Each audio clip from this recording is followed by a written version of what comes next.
دوێنێ شەو ئاگادارکرانەوە دوێنێ شەو کاتژمێر دەی شەو ئاگادارکران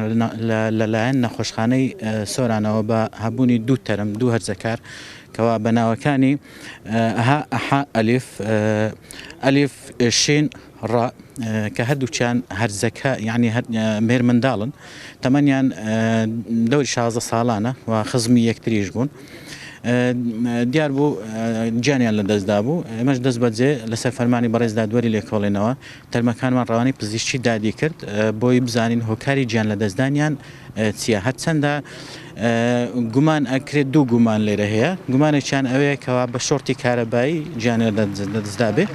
و گومانێکی تریش هەیە کە بەهۆی غازەوە ژەهراوی بووی بوون چونکی مۆلدەچیان پێکردبوو لە ناو ژوورەکەی خۆیان. تا ئێستا راپۆرتی پزیشکی دادی دەرنەچووە و ئێمەش چاوەڕێی راپۆرتی پزیشکی دادی ئەەکەین کەس و کارەکانشیان نازان چونکی ئەوان بەتەنێ لە ژوورێ بووینە ئەوانش هەر چاوەڕێی راپۆرتی پزیشکی دادی دەکەن. بەڵێ لە ژوورەوە مۆلدەی کارەباییان پێکردووە بۆیە گومان ئەکرێ ئەو گومانش ئەکرێکەوە بە ژەهراوی بووی بوون بەهۆی غازەوە.